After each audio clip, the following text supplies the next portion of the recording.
Tuesday, September 13th of 2022. The time is 7 p.m. Would all rise for the Pledge of Allegiance.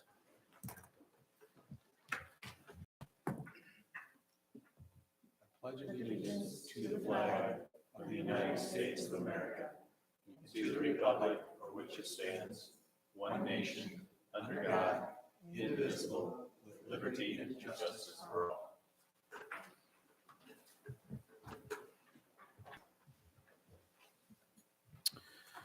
The next order of business is consideration of the agenda.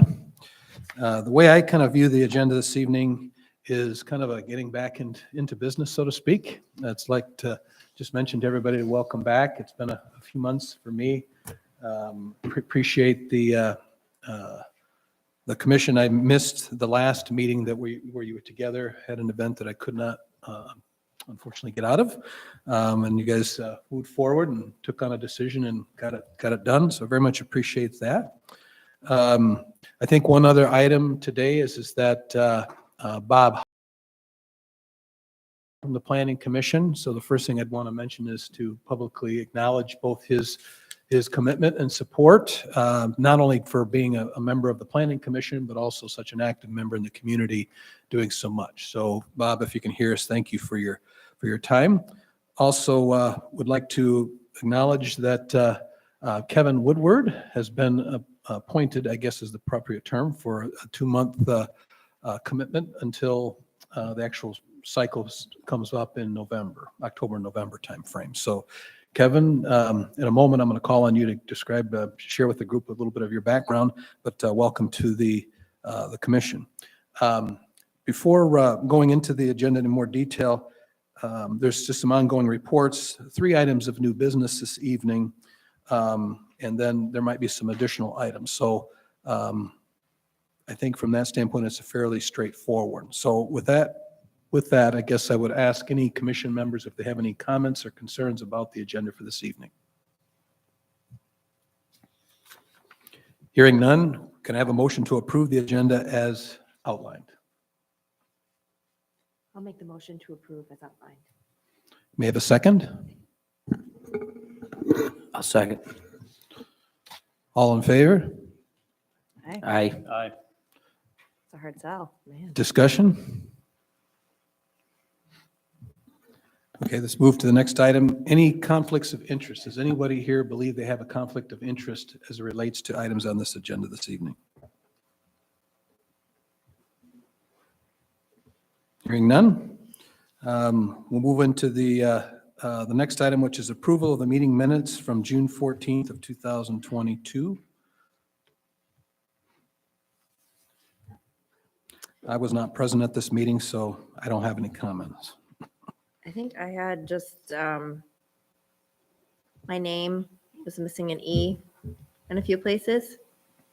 And Cindy Hoisington with an H on the second page. That was it. Are there any other comments about the minutes? Hoisington with an H instead of a B. Very top, written correspondence. Yeah. If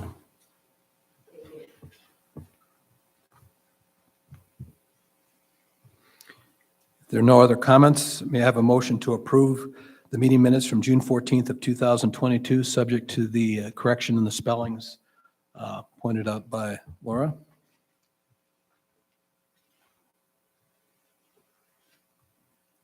All right, I'll make that motion. Can we? May I have a second? Second. All in favor? Aye. Aye. Mr. Chairman, one abstention from not being here.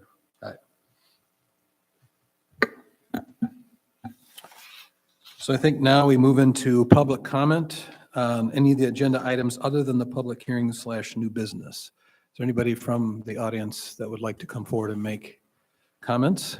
If so, please provide your comment card. Hearing or seeing none, we'll move on to the ongoing reports. We'll start with the zoning administrator's report. On your desk, you have a copy of all the permits and the activity that's happening in the zoning office. You know, we do not have any active applications currently. I mean, that's why part of the reason the planning commission hasn't been meeting for the last couple of months. And trying to think if there's anything else. Do you have anything to add, Jackie? No? Does anybody have any questions? I have one question. From a general level of activity for permits and so forth, it's been a couple of months since we've talked about this. The activity picking up, it's about the same from prior years. It's not picking up and it's not the same. It's down. It's way down. It's down. Okay. It seems quieter, but I would say that in general, in a lot of the communities that I'm working in, it seems like this summer quieted down versus the last couple summers have been really crazy. But I have seen a couple communities that are now picking back up in the fall here. So we'll have to see what that means for us. It has been busy in the past couple weeks. After, when the kids go back to school and we get near fall and everybody realizes they didn't get their project done this summer, they start pulling permits. Great. If there's no other questions for Sarah, we can move on to the Planning Commission representative to the ZBA report. So that would have been That was Bob. Bob. Yeah, and so the ZBA did have a meeting in August for a variance request that was for a waterside setback, and that was denied. That was on Torch Lake, North Torch Lake? East Torch Lake. East Torch Lake Road.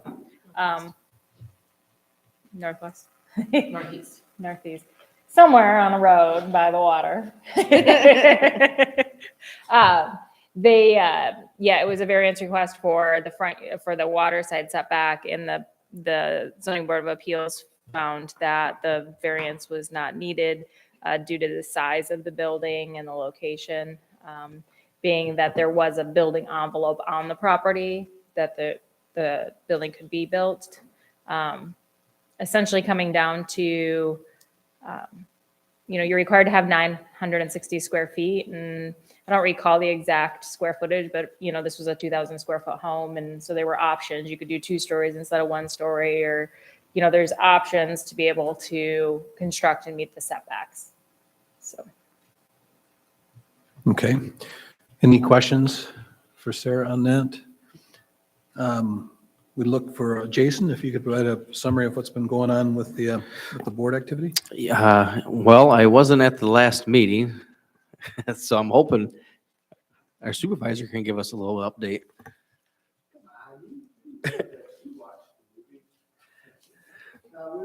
We didn't have a whole lot on the agenda, so nothing that we did impact. Other than working on a noise ordinance. Right. So. Okay. So unless there's any other questions for Jason or Bob on that topic, let's move into, is there any correspondence? No. Okay.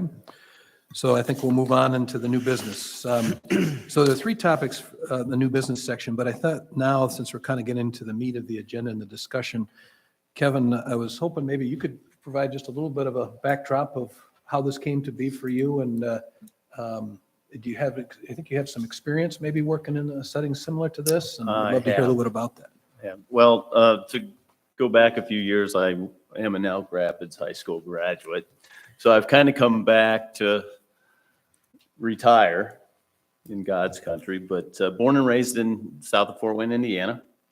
My wife Linda and I raised our 2 sons down there, and we both have retired up here. And down in Indiana, I was an elected official for 31 years in the capacity of, started out as a town council member, then we were county council as fiscal body, and then the county commissioner the last 20 years to oversee the whole county.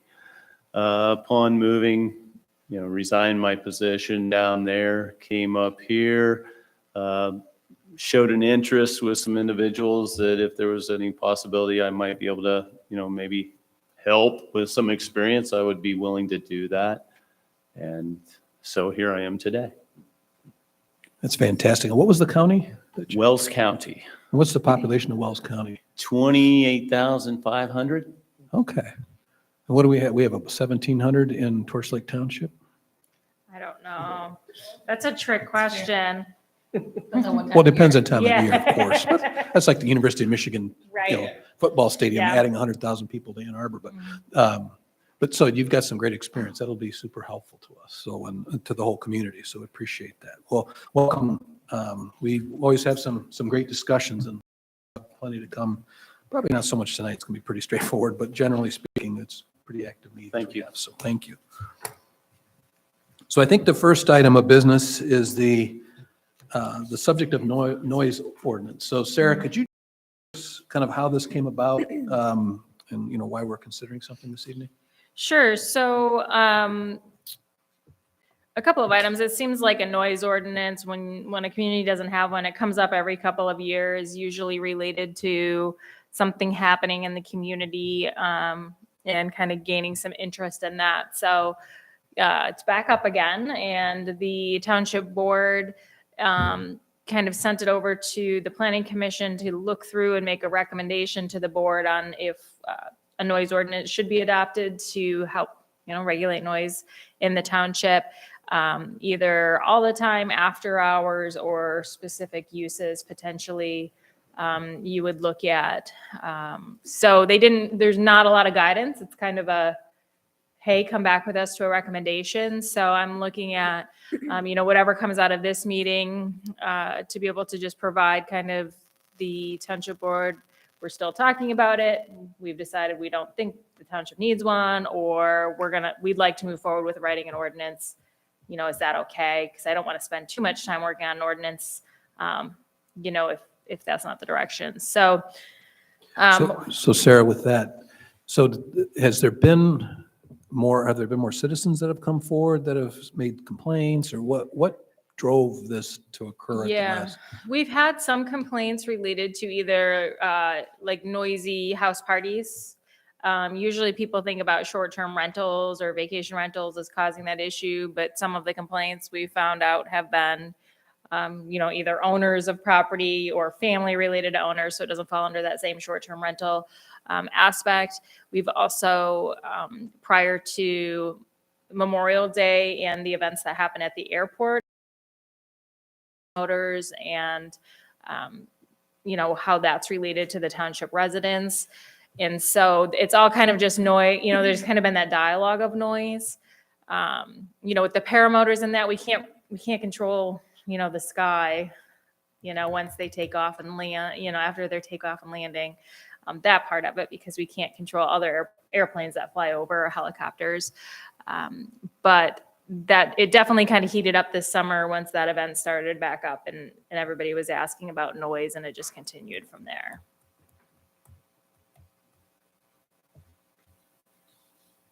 So Sarah, you prepared some material, some sampling of ordinances. Yeah, I took a look at neighboring townships and jurisdictions. So in Antrim County, the only location that I found on their website is in Bel Air. About half of the townships or villages are zoned. So any of them that are not zoned probably don't have a noise ordinance either. So I didn't look at those townships. Honestly, just because I didn't think they would have one. But of the zoned communities, I found a Bel Air ordinance in here. So I expanded my search a little bit further, looked into Charlevoix County. There are a couple of ordinances from there, from townships. You'll see the village of East Jordan and the city of Charlevoix. So just like the village of Bel Air, some of the villages and cities have an advantage that they have their own police department. And so they can, they are able to say, I need you to enforce this a little bit easier sometimes than a township that doesn't have our own police department. And then I did throw in a couple from Grand Traverse County. I know a lot of the townships in Grand Traverse County, not all of them, but a lot of them do have noise ordinances, because the county used to have a noise ordinance. And then it was found that the noise ordinance could not be adopted by the county. It had to be adopted down by the local government. But their sheriff's department is willing to enforce for the whole county if they have an ordinance. So pulled a couple of ordinances. A couple of the items to think at when you're looking at this is how, I guess, the regulation happens. If it's based on, what the attorneys like to call a reasonable person aspect, that's when you say, is the noise too loud for a reasonable person? And, you usually get a joke about there's no reasonable people, or how do you know somebody's reasonable? But that's why we have attorneys too, I guess. They're the ones that help us vet that out. And so that's one way you can do it. The other way is through decibels and a decibel meter. That also has complications because when you go to court over a noise violation, it's who's using the meter. Are they trained to use the meter? Has the meter been calibrated recently? You kind of go down that rabbit hole of the equipment. So I know a lot of the attorneys I work with kind of like the reasonable person, because you take out a lot of that, who's enforcing it, the equipment component and what that looks like. But then you do also have enforcement concerns to think about, and that was one of the items that I think the township board brought up, is who's going to enforce this. So I haven't heard back from the sheriff to see if they're willing to do enforcement if we were to adopt an ordinance, because that would most likely be the enforcing agency, because a lot of times the noise happens at night. So unless the township's gonna employ somebody to be on standby, or on call to respond, usually you're left with the police department to do that for us. So I know that'll be a concern. I don't want to focus too much kind of on that aspect. Like, I think it's important to touch on it, but not knowing if the sheriff's enforcing or not at tonight's meeting, I don't want to get too bogged down in that discussion. So, like right now, if somebody just makes a lot of noise next door, and it's just obnoxious, what, if any, means does somebody have to complain about, or what could they do? Does that mean nothing? There's really nothing that you can do. So if you were to call the police and tell somebody, what would the police do? Do we have any idea? I think it probably depends on the police officer that shows up. They might go over and say, "Hey, could you quiet down?" But they don't have an enforcement mechanism on their side. So there's a little talk of, disturbing the peace is one avenue, but I know a lot of times they don't use that. I don't know the specifics about it. If it's difficult to enforce, or if prosecutors don't like to enforce it, I don't know that component of it. But because everybody always says that. Well, what about disturbing the peace? And that's not an option. So yeah, right now, if your neighbor's being loud and they're being loud in the middle of the night, there's no avenue for you as a neighbor to deal with it at the time that it's happening, or other than walking over and talking to your neighbor. So does that differ if there is, in a community where there is an ordinance versus there isn't an ordinance, as far as the police or the sheriff being able to enforce something? Yeah, if you have an ordinance, usually that would allow the sheriffs to get involved and, say we have an ordinance, and then they can issue tickets for it. That would then go through the process, just like it's municipal civil infraction, just like a traffic ticket that you would receive. You pay the courts and deal with the magistrate for that.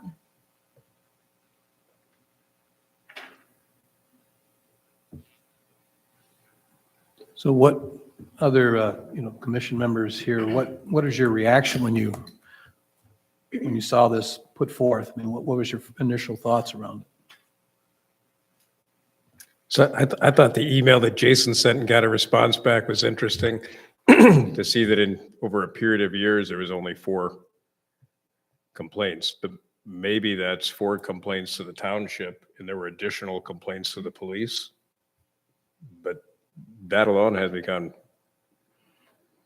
is there something here is there a problem we're trying to solve?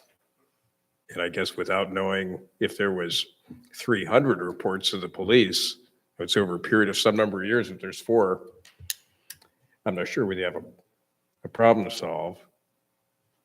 I've read through the ordinances that Sarah provided us with the county. Some of them seem really dated. Some of them seem like copy and paste of others. And the things like, normal human sensibilities, in some of them, I don't see how that would apply. But last night, I've been involved in different community noise ordinances, mainly modifying them as opposed to creating them, and more in the West. But I looked at a whole bunch last from out of state, small towns, and looked at different ways things were written. And the most interesting one I found was in Dallas. It's a whole page long. It's not based on decibels at all. It lists a whole 12. I wrote it down. It's not even called. They refer to noises interfering with the enjoyment of property or public peace and comfort. It's just a really big city that has a super simple ordinance. Because everything I read about ordinances and everything I know about ordinances is the more detailed you try to make them, more complicated they are to even understand, let alone enforce. And you can inadvertently have negative impacts on businesses, both landscape care businesses and businesses and the homeowners who want landscaping. So many of the ones I read had these exemptions and exceptions. So don't have a party at midnight. Don't do chainsaws at 9 o'clock on a Sunday evening, but operate business the way it makes sense for the community. And maybe limit that by hours as opposed to by decibels. Because I don't know that anybody knows how to measure decibels, even estimate decibels. It seems loud, therefore I'm going to complain. And those are some of the things I read that if we were to move forward, there are a lot of really simple examples that are better than the ones that are in the county. The other thing about the other thing about the decibels that struck me in particular was, first of all, there was one in there that I think it was Traverse City's was fairly, at least if you were going to use a decibel system, it was fairly straightforward. They had like four or five different tiers, and it was like 75 decibels, 85 decibels. But then there was another one that was like 86 decibels or 73 decibels. I mean, the level of precision seems so arbitrary. And it struck me as almost to be thrown out just based on that. But it was interesting, the variation across just within the area up here of sophistication around the ordinances or whatever, or complexity maybe is a better way, and then versus some of the extremely simple ones. So Yeah, and I gave you these just as examples because I knew you would ask me what other people said. I don't have a recommendation or would say this one's the best one. But I do agree. I think the simpler, the better, potentially. And it does have to be reasonable. I ran into a township where they said, you can only make noise from like 8 a.m. to 8 p.m. That's not going to work. People do a lot of things after 8 p.m. and we have sun until 10:30 in the summertime. And, I know people have to work the next day or have kids that have to go to school or something like that. But, when you're thinking about timeframes like that, you also have to consider, people do things at different times if you go down that road. So what other thoughts do people have?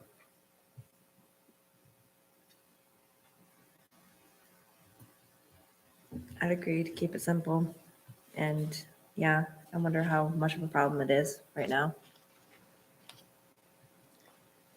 I was looking at, I looked over the examples that you gave in the Acme Township. It started out by saying that the security of our public health, safety, and general welfare. And I was thinking about how often when we had the meeting with so many public comments, how frequently people talked about the rural quality, quiet life here that attracted them and they wanted to maintain that. So I think it's worthy of us paying attention to that, but at the same time, the enforcement of it does concern me. If we're going to have something that really is very problematic enforcing, I don't know how.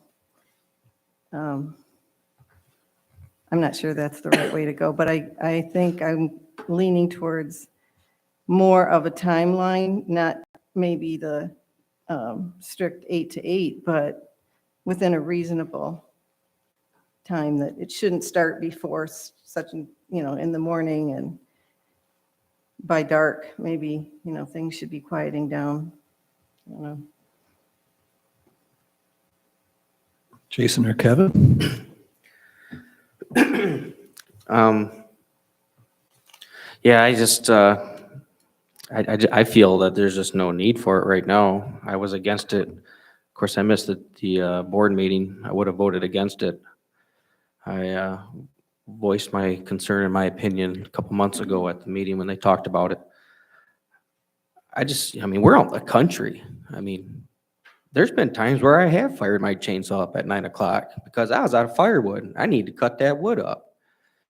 And again, I think I've seen in some of these where farming is exempt. We have lots of farmers, sprayers in the springtime. They're running those wind machines to keep the buds from freezing. We all hear it.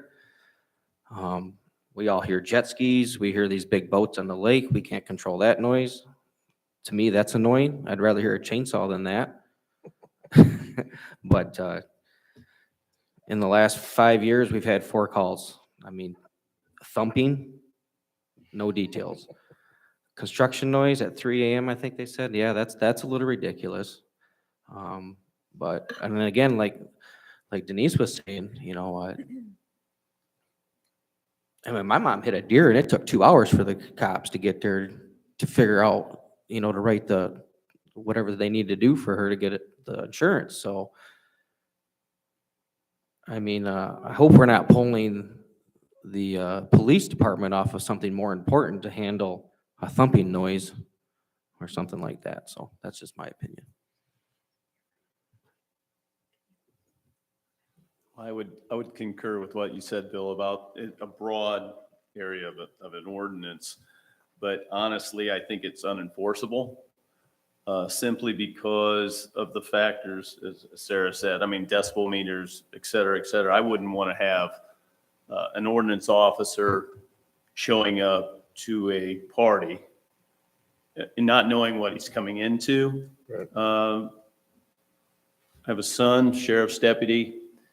And I think probably to Jason's point, it's one of those where you'll have to call the sheriff's department and whenever they get there. And unfortunately, every sheriff's department that I know of is short-staffed.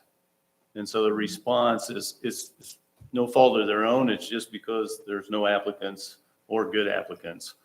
And I think trying to make something work, because there's all kinds of scenarios. I read through all of these different examples, and I was really taken aback by the fact that you're not to snowplow between 10 p.m. and 6 a.m. And having been a member of a volunteer fire department, the last thing I would ever want to do is roll up in a pumper or the EMS and not be able to get down somebody's driveway. So, a lot of this is just a lot of common sense. So I think there could be a lot of time spent on something that might not gain any traction. Just my opinion.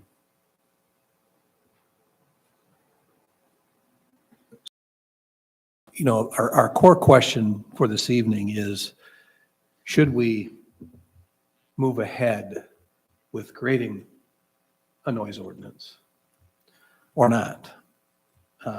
Certainly, if the answer to that question were yes, we wouldn't use tonight to try to craft it, other than maybe some high-level, considerations like keep it simple or things of that nature. Certainly, the enforceability concerns me as well. And also even maybe some of the aspects of the arbitrary aspects of knowing whether somebody actually is violating it or not, even if you did have the legal mechanism to, address it. Having said all that, I guess we have where we are today, which is the rural character of our community. We've got, some things going on out in the community that we anticipate will continue to happen. More businesses coming in, more activity, more people, all of that. So my only question is that if we decided today, as an example, we did not feel we should go forward creating an ordinance. If we felt like we could in the future, we could at that time. If we felt it was going to become a problem, if complaints started going up, we could address that. So I don't know that deciding that today to not do something doesn't preclude us from deciding something in the future. Is that correct, Sarah? I mean, is there, I'm sorry, I cut you off, and I apologize for that. But let me make one quick point, because then I guess I'll pause. We're getting ready to review a pretty significant rewrite of our zoning ordinances. So by definition, we're going to be spending a lot of time looking at the rules around how these types of things in our community.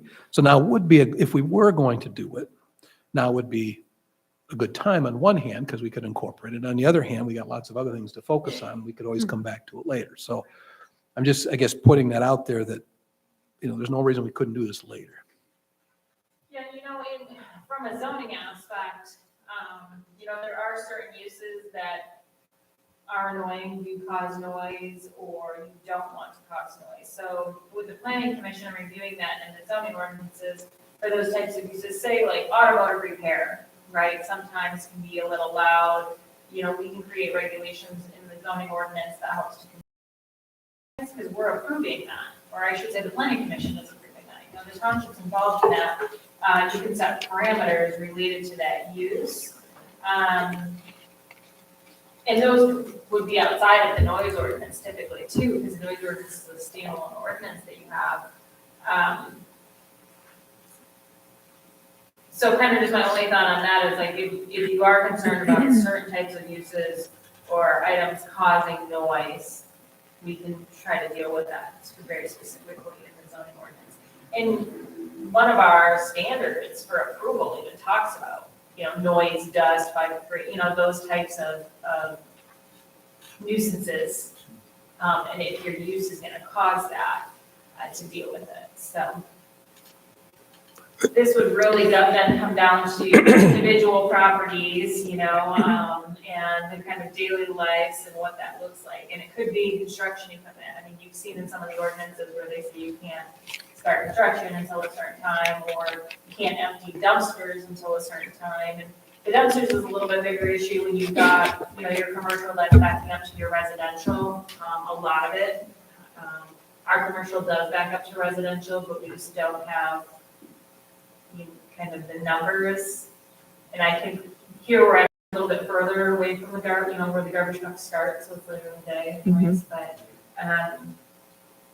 some of those things that you're regulating, but then you get into, like lawn mowing and items like that. And you want to be involved in regulating those types of uses. I'm thinking that the noise, the application of noise that you described is by land use. Noise ordinance that I've read sort of start from land use. It's about decisions made to do what you do on your property. And I'm not going to get bogged down in enforcement because you didn't ask us to, but I'm going to kind of roll something by as a question. Would having an ordinance, but let me back up. Ideally, everybody is polite. And ideally, everybody abides by a custom of the community. And I'll use light, for example, on a lake. I read in restaurant menus, I hear from neighbors, it's kind of our custom on Torch Lake that after 10 o'clock, you put your lights out. That used to be the case. It's not the case. Would an ordinance, a simple ordinance that allowed chainsawing, that allows landscape, but would it be so targeted? I also read in our packet, helicopters, got a lot of complaints that probably didn't go through the email. I don't know where it came from, but are there 9 agreed upon nuisance noises? The neighbor that has a party with a band that goes till midnight. If I knew that there was an ordinance, I probably wouldn't have the band play till midnight. And I'm that neighbor. Would it help enable people to be more adapt to the custom. He said, you move to God's country. We live in God's country. I don't know if the future has people saying, man, it's not God's country, it's my country. And I'm going to have a party till midnight. I'm going to shoot fireworks off on Tuesday morning at 6 just because I feel like it. And if you said, there's an ordinance and we don't really allow that. We don't say, but we're not going to enforce it. But it'd be good if you knew that there was an ordinance. Oh, okay, I won't do that anymore. Maybe. At least 80% of the people. Now I'm aware. So it's more than a custom. It's more than asking somebody to be polite. It's sort of the rules of the community. Please abide by them. And if we could list the 5 or 8, Dallas, big city, has only 12. We could have 5 or 6. Here's 5 real nuisances. Jason gets a chainsaw at 9, but he can't have a party till midnight. Something that, Yeah, I think you're right. I mean, if there's no ordinance, you have nothing to enforce. So it's there and it's available. If somebody does become, a repeat offender, I would say, for some of those items that could be available to help. And some of the enforcement also could be available, kind of documented. And that's what a lot of times, even for other parts of our zoning ordinance or different items, it's like, did you take a picture or do you have a video? So, when your neighbor has a party and you're like, this is every weekend they're having a party, and you say, do you have a video? And they go, no, but I'll get one next weekend. And I'll get one the next weekend. And then, we say, okay, you're violating our ordinance. The first time around, we'd probably send them a courtesy copy of the ordinance and say, did you know? But, some of the enforcement can be done, a little after the fact too, in that instance, because if technology has come along, there could be the opportunity to be able to utilize that as well. It is a little bit more difficult. The attorney may not like me for saying that, because you kind of need to figure out who took the video, when it happened, but you can always call somebody to the stand for them to testify and validate, the information. We have some things that they're just kind of vague because it's up to the zoning administrator to determine how they're going to apply it, just case by case. Can we do something like that here? Just don't be a D-bag, any excessive noises, kind of something really generic, and then it's up to whoever's out there enforcing it to decide. Yeah, there's a certain aspect to that. I think I'd have to check with Todd, with the township attorney, to see how vague it could be, and probably based on some case law to say, where we have to tighten it up, because you have to treat everybody the same, Right. so you have this component. How do you treat everyone the same if it's too vague? But I think it would be similar kind of, to what Bill had said, and Dallas's sounds pretty vague.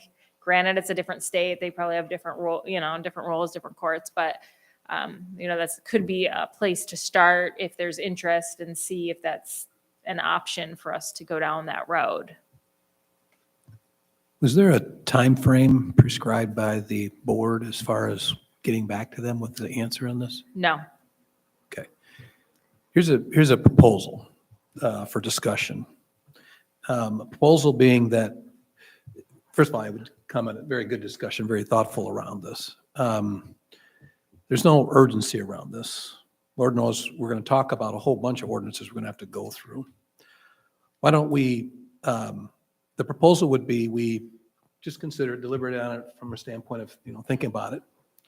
I'd like to hear what the sheriff's response is. And specifically, if they say, yeah, we will, but obviously we got to have other priorities, because times when we've had to involve the police here, they've gotten here surprisingly quick on 2 different instances of checking on people. I was shocked how fast they got here. Up to the point I'm like, whoa, they must be looking for me to do something. I'm not sure, but it was kind of interesting how quick it was. But bottom line proposal would be to think about it. We come back, we get into our actual review of the ordinances that we know we've got to discuss. And even maybe getting into some of those when we talk about land uses and we talk about things like that, maybe it will shed a little bit more light on this. And then we don't have to definitively shut it down for now. Obviously, by not taking action of spending time creating one, we're not going to spend any more time on it other than just park it in the back of your mind. We go through these other things and see where we come out, 6, 8 weeks from now, or even a couple, 3, 4 months from now when we're well into this and see where it takes us. Yep. Sounds good to me. Kick the can, as they would say. Kick- Yeah, is there anybody that has how about if I hear back from the sheriff, then I may throw it on your agenda next month, just so I can give you an update on it. And then if there's any discussion that comes from that or any desire based on that, then see what happens. So if it did happen to appear, that wouldn't upset anyone, would it, for the update? No, I would be Okay. very curious to hear that. Okay. So kick the can, Andy, is kick the can down the road on whether or not we think we should even draft one? Yes, because Okay. we've got a lot of other draft of things to Right. review, so we don't necessarily have to add to that list. But I do think that it wouldn't surprise me going through the ordinances we already have to go through and review and ultimately make recommendations to approval or changing whatever, that it's going to cause, it might help influence our thinking on this a little bit. To see if Would it's not. either already covered, is something missing. And if we were to ever get to the point where we drafted one, it would require public input because it'd be a new ordinance, is that right? Yes. Yeah, the noise ordinance is a standalone police power ordinance is what they call them. So we have a zoning ordinance, that's one type of an ordinance, and then you have police power ordinances, which is everything else. So either the police enforce it or the township enforces it. It doesn't have to be enforced by the police, but that's just the name of it. So it's a standalone ordinance. And police power ordinances are ordinances that are, the planning commission typically is not involved in it. So this is something that the township board has asked the planning commission to get involved and provide this recommendation to the township board. The township board could do this all on their own if they wanted to, but they're kind of using you as a subcommittee or another set of eyes to get some input on it. And then the planning commission could hold a public hearing on it. But what I would probably say is we would send it up to the township board, and if they'd like to hold the public hearing, then they can hold a public hearing on it after their review and consideration. So it doesn't go through our traditional zoning process, where the planning commission holds a public hearing, goes to the county, then goes to the township board with the police power. Really, everything's done at the township board level. You're kind of just, like I said, the recommending kind of, I'm going to call subcommittee, even though that's not really what it is, but Okay. kind of functioning in that It's kind aspect. of an advisory. Board in Advisory, this Yeah, yeah. that's good to know, because my thought was if we ever got to the point where we drafted one, the public would let us know if we're creating more of a problem than we're solving, Mhm.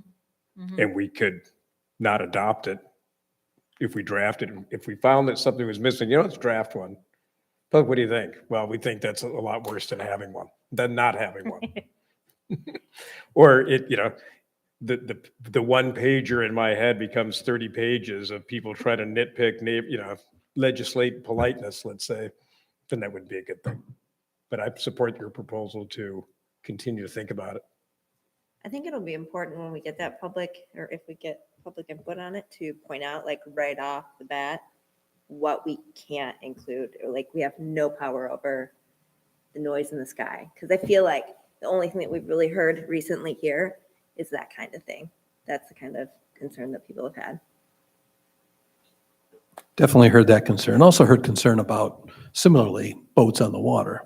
And in that instance, I don't think that it would be easy to enforce it either. So, from that standpoint, two of the biggest, kind of complaining types of issues, would be challenges to enforce, obviously.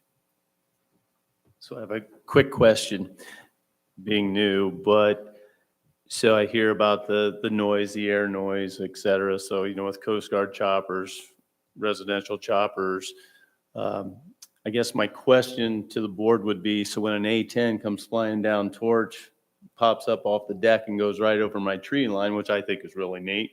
I used to live near Fort Wayne where they fly those. It'd rattle you out of your bed. But at what point, I guess that's what I'm saying is in terms of a noise ordinance, again, everybody can complain about something. You know what? But I guess my concern would be enforceability, and if the sheriff is going to be, I mean, I would only want the sheriff's department to do it, state police, somebody in law enforcement to do it, because I don't want to subject somebody else to that position, especially if somebody is not happy that you're showing up. So I guess my, kind of like with Jason, I would consider something if the sheriff is going to get involved. Because I'm not going to send somebody in there that's not adequately prepared. Yeah. So something that just occurred to me while we were talking is in the master plan, when we did the survey, this is from 2017, one of the questions that was asked was about a noise ordinance. And let me find the whole question. Please indicate how important the adoption of the following kinds of ordinances would be to you. Importance means in support or in opposition of the ordinance. So it goes from least important at 1 up to 5 is most important. So for noise control, it had about 50% said that it was most important. And then it had 20% said whatever you'd call the next step down from most important, number 4. And then you got 20% that said basically neutral. I would say 3 in between them. There were 89 people that did respond to this survey, which is not a huge turnout for the population that we have in the township. But I did just want to throw that out there because that would probably be the next question. Because my thought from whatever Bill had said was maybe this is a good survey question to put on our master plan survey to talk about noise and see if that's an interest in a noise ordinance for that. But this was from 17. So you had half, more than half, that 70% that it was somewhat to most important to them at the time they took this survey.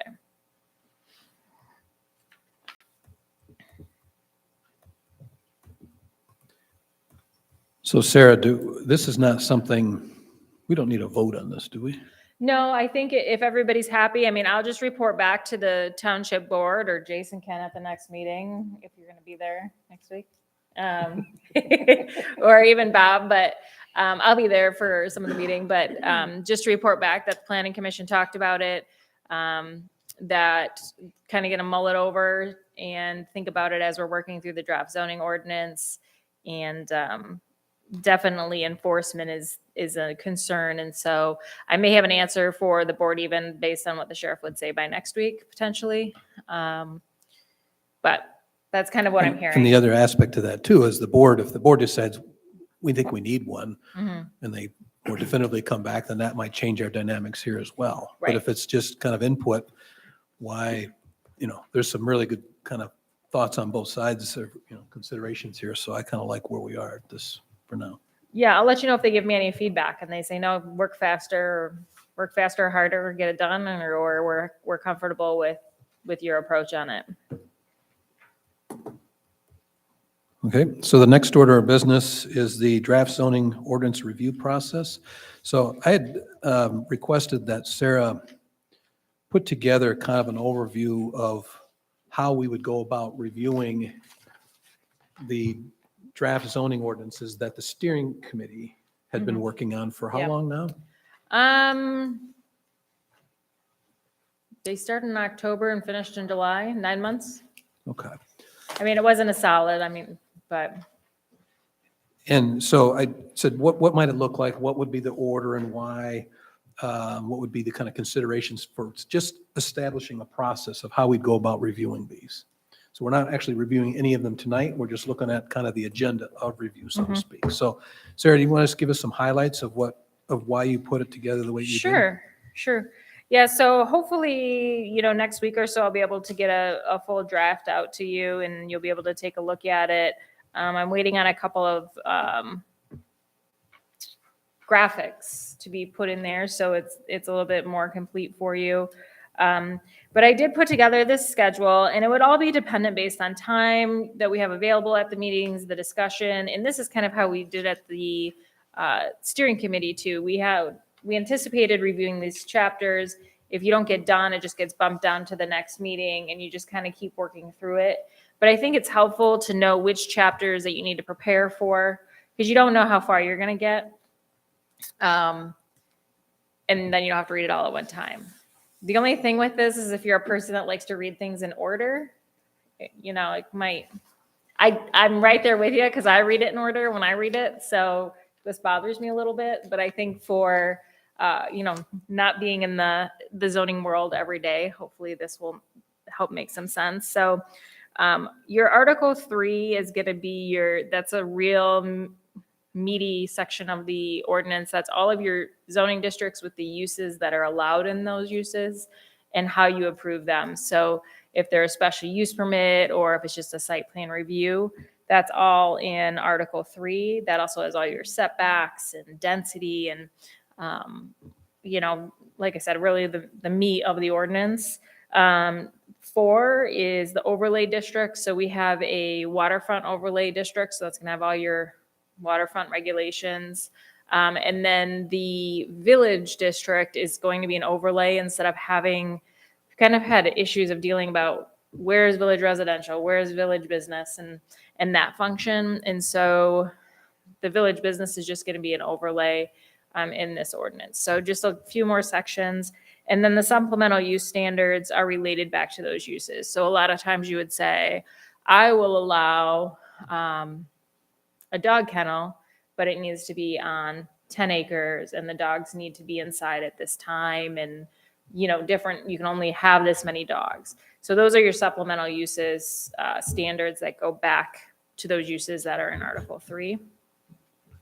And then for November, you have your title and purpose. That's a very quick one-page section. General provisions are items that apply to all districts, all uses, your accessory buildings, your fences, personal wind and solar, kind of everybody it applies to. Dumpsters, things like that are all in your general provisions. That can take a little time to work through. I found, with the steering committee, that took them one meeting to get just through general provisions. It's kind of long. It's got a lot of information in it, generates a lot of discussion in it.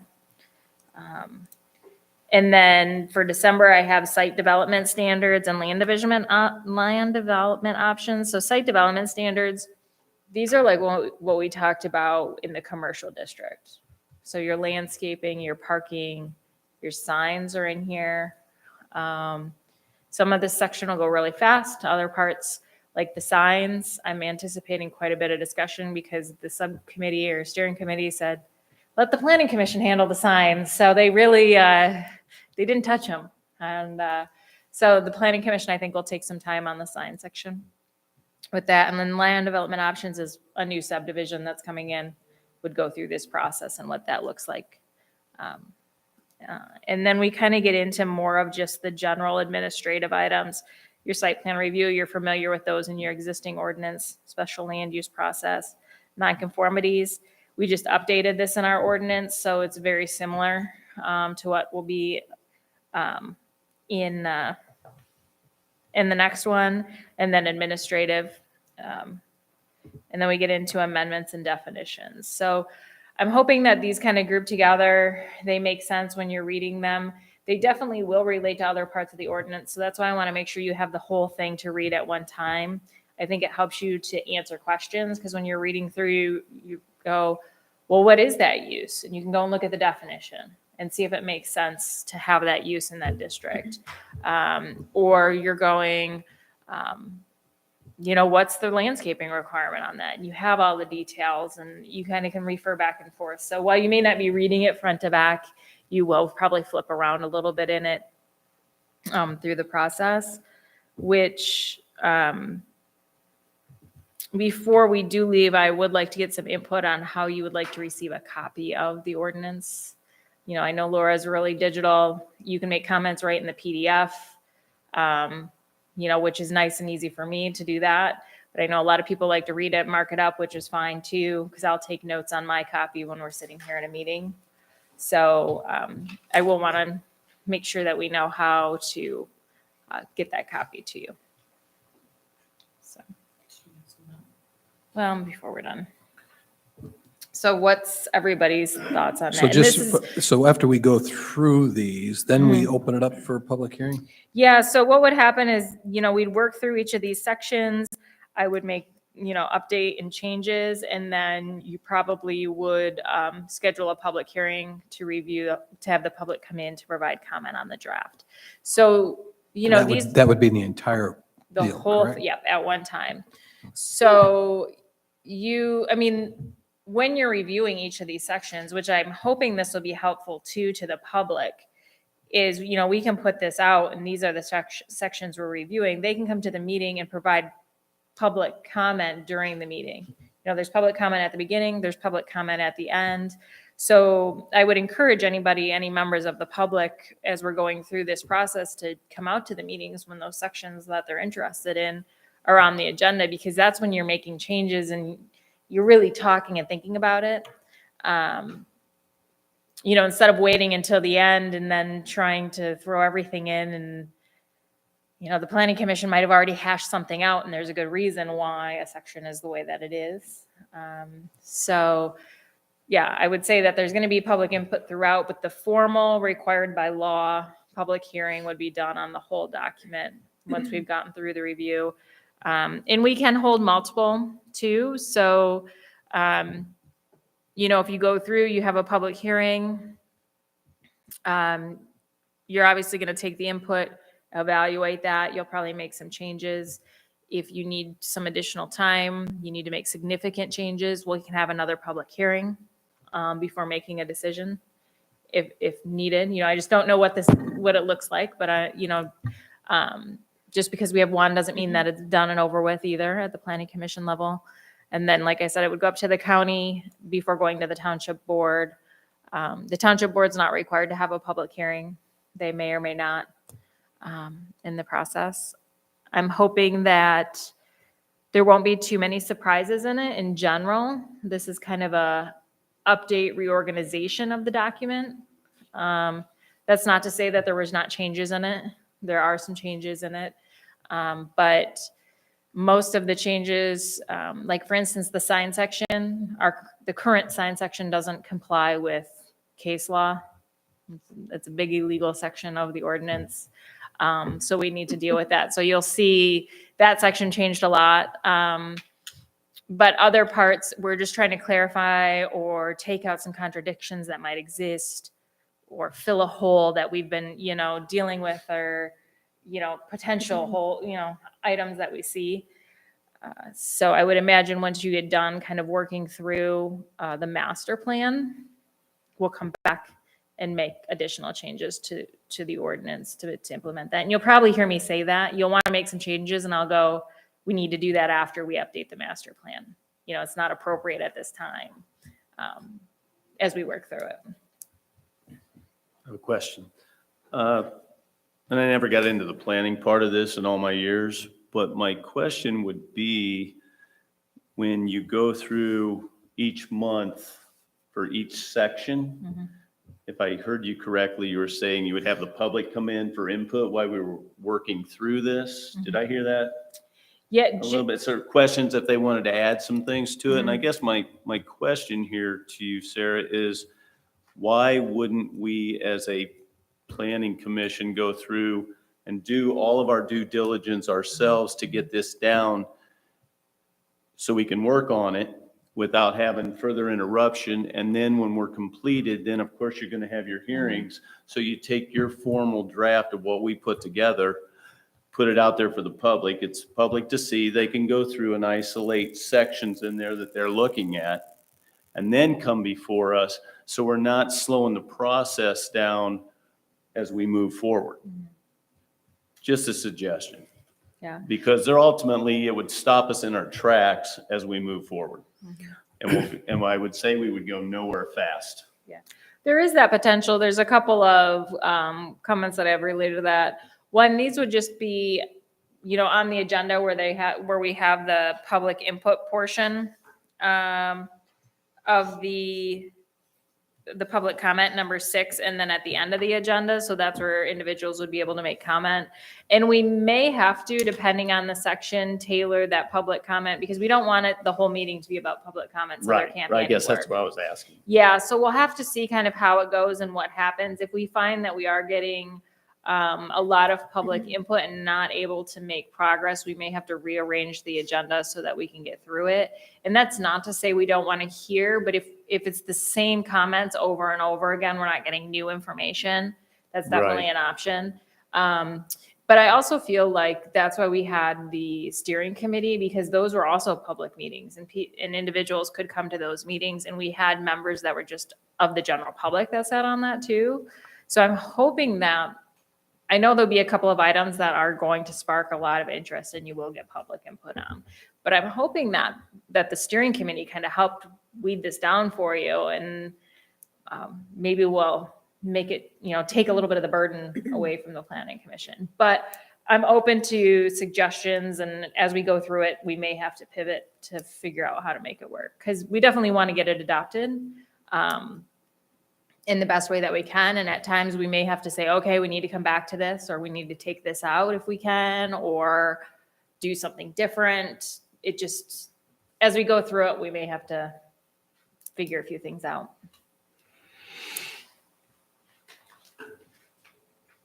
Question? Yes, please.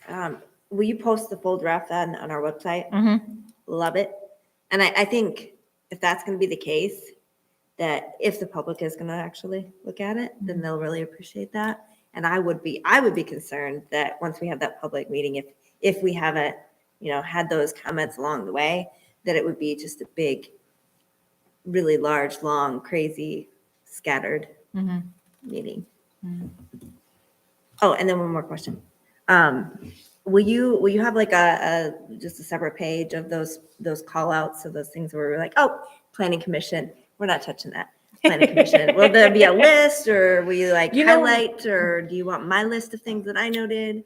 I can put together a list to the planning commission, just kind of saying, these are the items that for sure the steering committee said, planning commission, keep an eye on it. You might want to talk about this. And that way, when you're reading through, you can, make note of those. I can do that as a separate little sheet. There's not a lot of that. The biggest one I'm thinking of is like signs. There was another section I can't remember that A it was. lot of little things. Yeah. Yeah. But Cool. Thank you. Jason? The only thing I have to say is that I'd like to make a recommendation. I think Laura, you and I are the only ones left, but I remember going through these zoning ordinance during COVID, and we were out there till 11:30 at night some nights. So my only recommendation is come December, January, February, when it's dark at 5 o'clock and we're not meeting till 7, maybe we could have a time limit till 9, maybe. I think that really did work well. When we set the time limit, we knew we weren't be here all Yeah. night.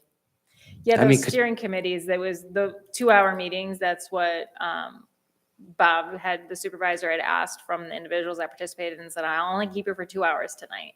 So depending on our agenda, we might need to say, okay, we're only gonna talk about this for an hour. Hopefully we won't get too far in the weeds as the planning commission's talking through. There may be sections that you're like, yep, looks good. I trust you. This is what the existing one says. And then there'll be some sections we do definitely get bogged down into. I like that suggestion a lot about the time limit, because also I think that the quality of work from the group just deteriorates quickly. All right. And it's not doing anybody a service by, not setting up an environment when you're productive on it. I'd rather do a special meeting or something if we had to, Yeah. and do a little bit tighter timeframes and more productive. Yeah, I think that and I know there's difficult times of the year, but we may have to do that if there's applications, or if you're like, hey, let's keep working. I mean, we have it built into the budget that if you want to have another meeting in 2 weeks and, talk through the next section, or if we didn't finish a grouping and you want to get kind of caught up with the schedule, that's definitely an option as well for the planning commission. So, does anybody have any concerns about breaking it up in this way, or just something that I'm missing? not concerns, but Kevin's thought's a good one. Trying to make the sausage while we're getting input is a challenge. You're right, also going through it all, waiting till the end. I want to talk about section 4. I want to talk about section 9. I want to talk about section 1. But I thought in your breakdown, I'd like to start with 1 because the purpose, I think, sets the tone for what we might do. So I would just, my proposal would be to add 1 to the top. But is there an option? You know, last winter, we met a couple of nights in a row. It was a study session.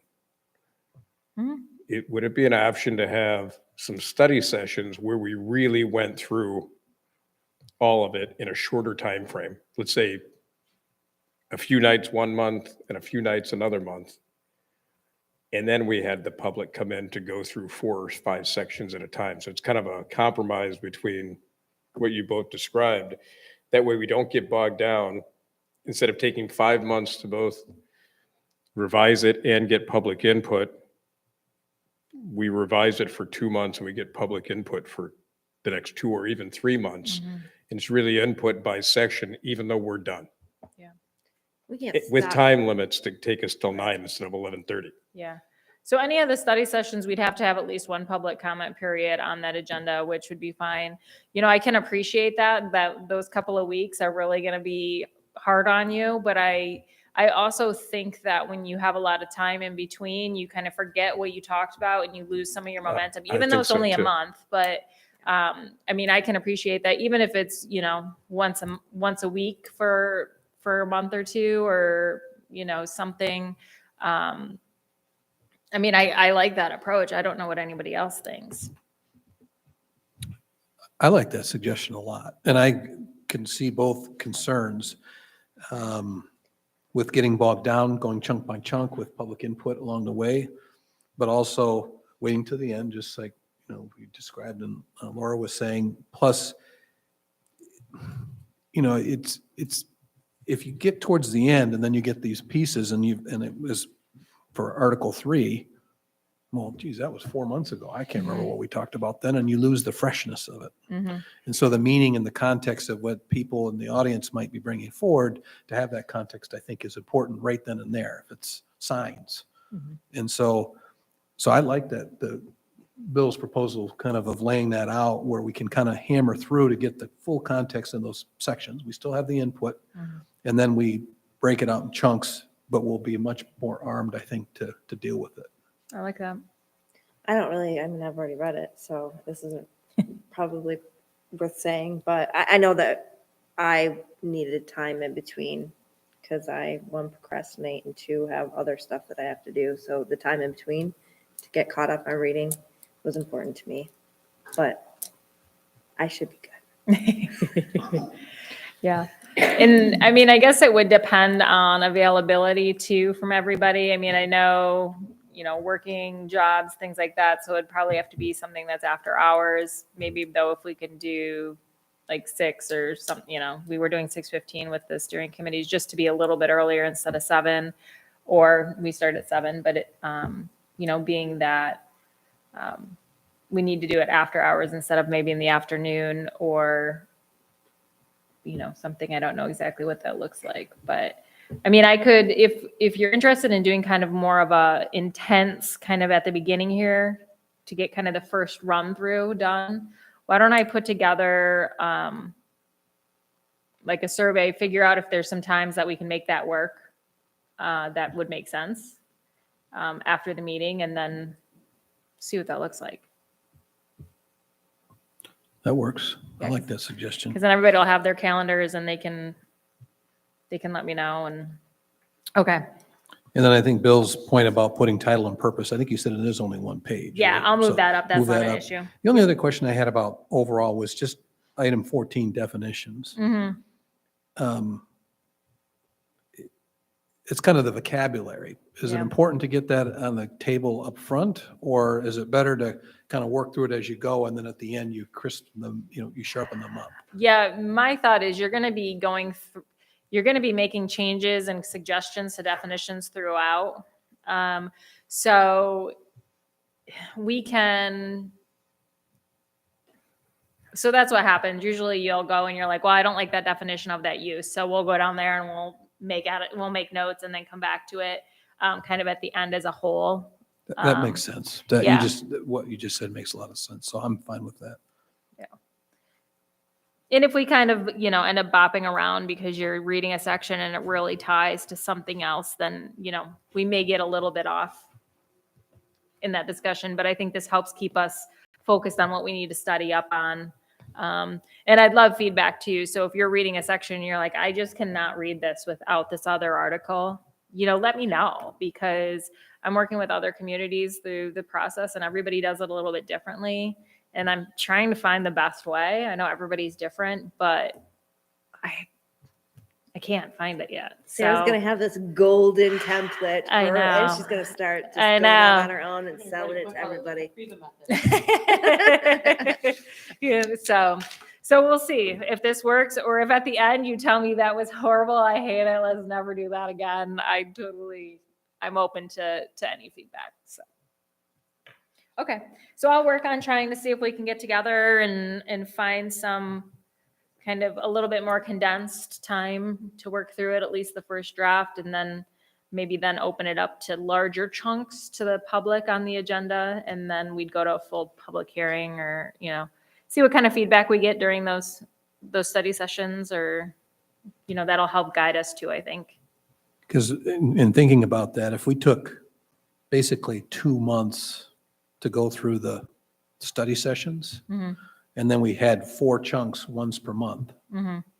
to bang it out, basically we'd have a 6-month window of getting it done. Yeah. That would be pretty reasonable. Yeah, I think so.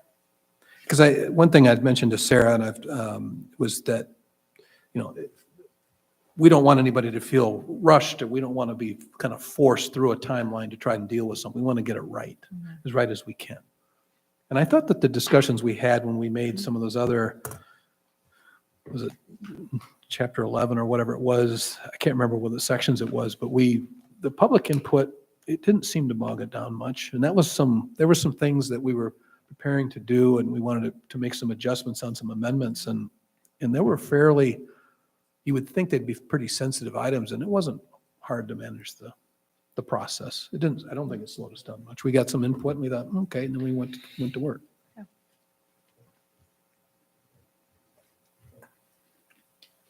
Okay, that sounds good. Okay, so the last item on the new business agenda is, since Bob Hawkins is no longer on the planning commission, we need a ZBA representative from the planning commission. So, looking for any able-bodied volunteers. Well, you It get cannot be Jason. And Kevin, I don't think it can be you, because it shouldn't be you, because you got a 2-month term now. That may change, obviously, come. So I think that would likely not be the most, because we would just not be very good continuity in that case, in case something that would make sense. Right, So- unless you're going to commit to being on for longer than 2 months when that comes around. My understanding is you were like on a trial run, but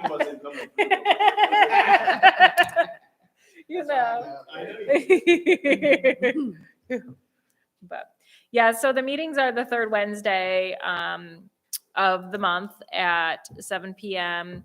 Typically, I would say we probably have maybe about 4 meetings a year, I guess.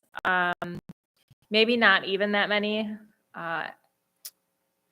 But yeah, your position is kind of to be representative to both. It's helpful because if the ZBA is hearing a bunch of cases about something, then the planning commission knows they need to amend the ordinance, but then also, or maybe should look at it, maybe not need to amend it per se, but, and then for the zoning board of appeals, just to know what the, planning commission is working on. It is a 5-member board, and then there are 2 alternates. So if you're unavailable to make the meeting, there's somebody usually available that can step in for you, versus here at the planning commission, we don't have those alternates built in. So you just lose a member. So that's kind of nice that you have that little extra if you can't make a meeting protection. But, and we would provide training like I've done to the planning commission, and I don't know. Any volunteers?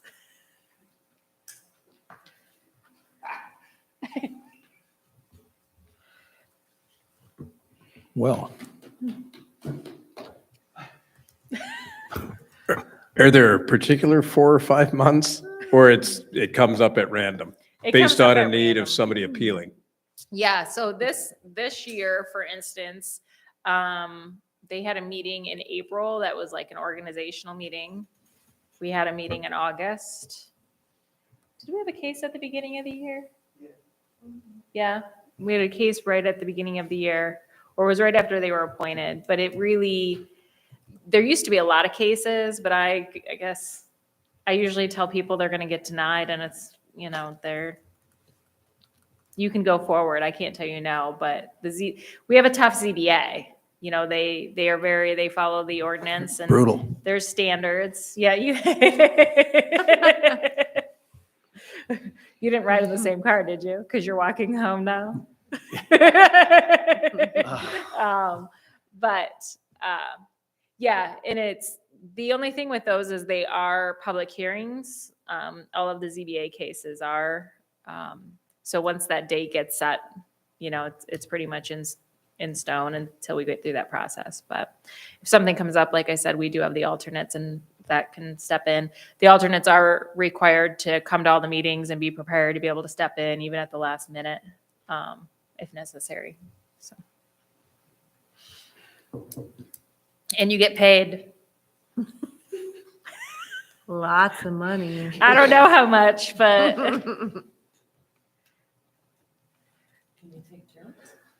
no, it really has to be somebody kind of permanently. It runs with your term.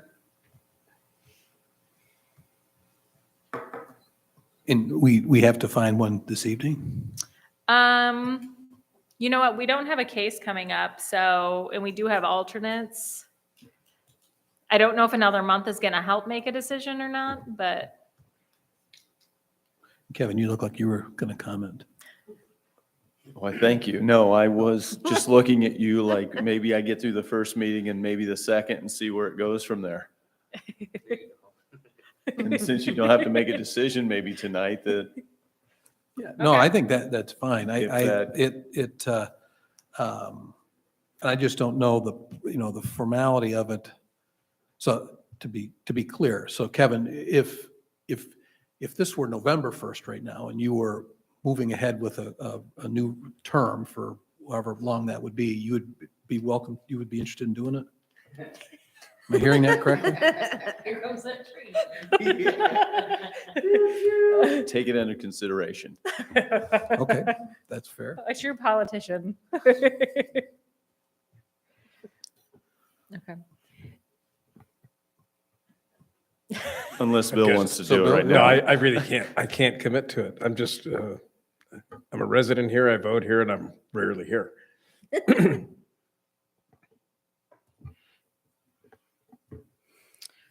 Denise, you've been real quiet.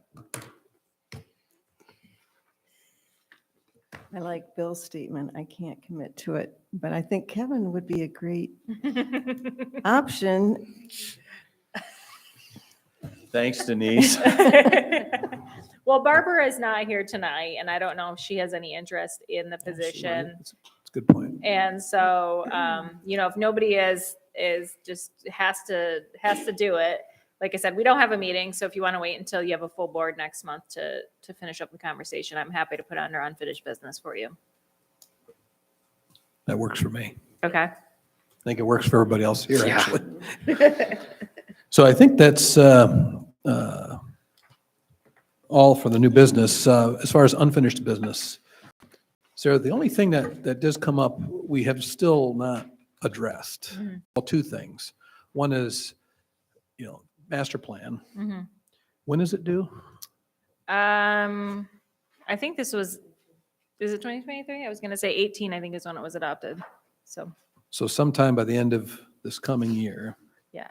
You would at least need to acknowledge that it's fine or acknowledge that you'd like to start the planning process. It doesn't have to be done or adopted.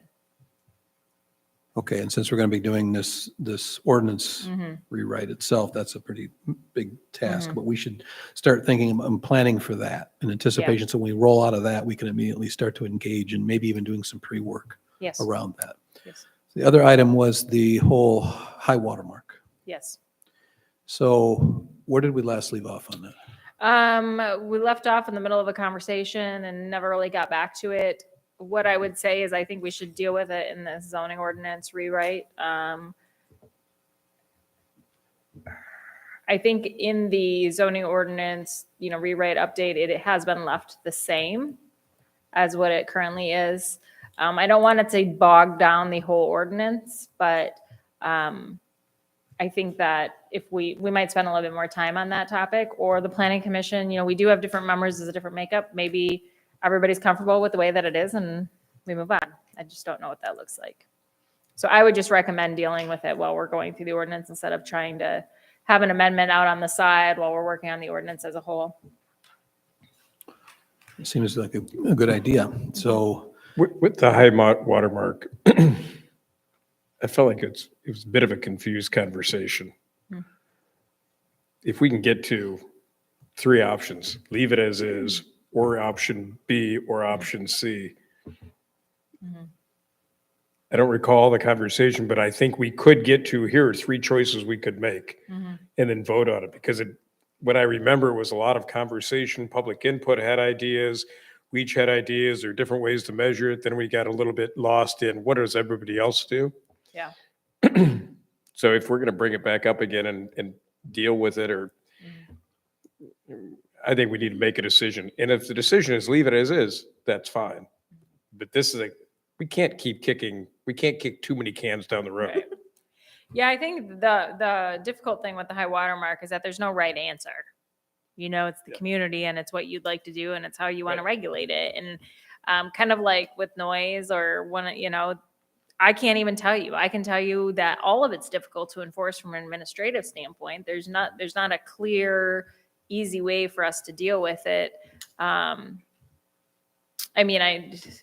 I say that, I'm like, requiring everybody to have a survey is a very clear, easy way for the staff to deal with it. But then I can understand the implications of the additional cost and the time right now. I don't know how long it's even taking to get a survey before somebody can start construction. Is that reasonable? Do you want to go down that road? So I can see outside. So that's just one of those topics that every community struggles with because there's not a clear right answer. and I also remember, it didn't strike me that I don't think we had those 3 options laid out. Right. Yet, and so that it was like, it felt like there was a lot of good ideas, input and everything, but I didn't feel like we had like true expertise at the table to say, here's how you should look at this. Yeah. And we did talk about that. Yeah. near the end And of it. so I didn't feel comfortable. I didn't feel Right. comfortable with where it was. And I didn't feel comfortable with, for sure, about certain ideas. They seem reasonable, but it's like, there's some science behind this. There's impacts in other communities and it's got a lot of impact for people. So that's what always. It's made me solely about how close you can build a structure to water, right? Period. Right. And so I say that so I remember myself, but also in case you weren't sure what high water mark is, that is the issue in different communities with different lakes measured differently. High water mark, average, something that's surveyed has to be exactly 50 feet, no more. And I think within our community in the last year, somebody built something at 47, right? And it was a bit of an issue. Yeah, because And the point of reference for where that 50 feet comes from. Right. Exactly. Yeah, because right now we do it, from the water's edge. So you can go out there if the wind's blowing offshore, you might be able to measure and get it This is closer. only a torch. Right, There is a high water mark already on the big lake. right. The big lake does have one. Just torch. So is there a community anywhere that has a range so that it can be 45, 250? And it can take into account an average, a high, something, no? No. Is that I mean, the blasphemy or is it just not can't be done, period? I think that would make it even harder to regulate because, Because then. people are still going to try to go 43 to 45. Right. Okay. And how do Yeah, I get you, it. so, yeah. But, high water mark comes up in Article 4, so you're going to be dealing with it right out of the gate. as well. So, but I like your idea of putting it, incorporating it there. It gives us a process to follow there. So any other unfinished business items? Just a question on the master plan. So, and I probably should know the answer, but did we like budget 2023 for a firm to help us with that? I don't think so. We'll put it into the next round of budget requests. So this year, we'll do the annual report a little bit earlier so that it'll show up at the board level when they're writing their budget, so that we'll be able to say, we need to do a master plan and budget this much money. And then maybe they, if we get that approved, then that firm can start the process while we're dealing with the ordinance and. getting Yeah. going. Very good point. So concerns of the commission, I don't, for as far as chair, I don't have any concerns at this point. Members? Can we bring drinks to the training sessions? BYOB? Bring your own water, is that what you said? Any questions or concerns from the commission? Sarah, anything else? I do need to bring up that the next planning commission meeting is scheduled for October 11th, and I will be out of town for the Michigan Planning Conference. I don't know if the township's a member of Michigan Planning. If you've seen the conference, it's on Mackinac Island this year, and it's a couple days of just intensive items about planning. So I would say, if you've seen it or you have interest to ask about it, I don't know the specifics about it. I might be totally setting Jackie up here for everybody to be interested in it and then tell you no, that you can't go or something like that. But Could she send out a note to us, an email? yeah, let's check into that to see if that's an opportunity that could be an educational opportunity for some of the planning commissioners. It's over a couple of days, but you can sign up for one day at a time or something like that. It does have the Master Citizens Planner program as a part of it. If you go for the whole series, you can actually at the end become a citizen planner. And so I know that we've had some commissioners in the past that have done that. I don't know if we have any right now, but that could be a good opportunity, because otherwise the program for the citizen planner, it's online, takes more time, it's just a different program, where this is come for 3 days, learn the whole program, and it's really kind of an intensive time, but it's a great program as planning commissioners to understand some of kind of maybe the more administrative things, the law, how different things work. You get the ZBA, you get planning commission. It's a great program if you're able to When I took do it, I that. kept saying in my head, man, I wish the commissioners could take this. Yeah. Just kept over and over going, man, this is such good stuff. So I'll have Jackie look into that, and then she can get an email out tomorrow. What's the name of the thing? Michigan Planners? Yeah, it's the Michigan Planning Conference. So I just don't know budget-wise or what that looks like, but we'll get you more information tomorrow. So that conference is gonna be happening, so I'm not gonna be able to make your October meeting. So there's two options. You carry on without me. Or if you have your calendars, we could look to see if there was a different night that might work to move the meeting. Right now, we don't have any applications. It really is only the zoning ordinance. So I guess Well, that may aren't vary we based going- on this intensive thing we're working on anyways. Yeah, so if the study group type things we were talking about, that might Mhm. impact it anyway, so. Right. Yeah, so, So and you were going to put together a proposed you were going to do a poll and try to Yeah. get back with some ideas. So why don't we kind of incorporate all that together and we can fold them in at this yeah, point? let's do that, because I wasn't anticipating that as being an option for the zoning ordinance. So there may not be a need to have the regular meeting on the regular night if we're doing other things at different times. So that's my only comment. Are we permanently canceling that date in October? I don't want to do anything without Sarah here. I mean, would that be easier to right now just do that for like the website and notices like posting, or is that something we can deal with a little bit later? We can totally deal with it later. It Okay. doesn't matter. We'll deal with it a little bit later. No, I would agree. I don't think we should proceed if you're not going to be there, especially when we're talking about Right. the zoning tweaking ordinance. the ordinance, so. I would appreciate that, but I also understand. I'm not sure. I get, what do we just decide? If we're going to be going through all the ordinances and articles, Mhm. do we decide we're having a meeting without Sarah or we're moving the date? No. We're gonna work on trying to get the kind of intensive schedule together, so that meeting we may not need anyways, because we're gonna be working on a different day Oh. that week or something related to the zoning ordinance. The study groups that you proposed. Yeah. Are we going to leave tonight without defining those dates? Right. Yeah, she's gonna gonna, send she's out a gonna thing send out. tomorrow. Okay. Yeah. I'll send out like a Survey Monkey or a Doodle poll or something and try to find when all of our calendars can align at a magic time to get that to work. Okay. I'm Or good at that least the Monday and majority. Tuesday, that Wednesday and Thursday, I'm in Denver. Okay. So, So we'll work yeah, on that, but, I'll respond to the survey. okay. Perfect. Thank you. So last item is public comment. At this point, we'd open it up if any comments from the public. Doesn't appear like we're going to have any comments from the public. For this point, I think we've finished our agenda for the evening. I would like to have a motion to adjourn the meeting. I'll make a motion to adjourn this meeting. You can A always second? count on Jason for that. Second. All in favor? Aye. Meeting is adjourned. You got in the budget to put us all up in a hotel on the island?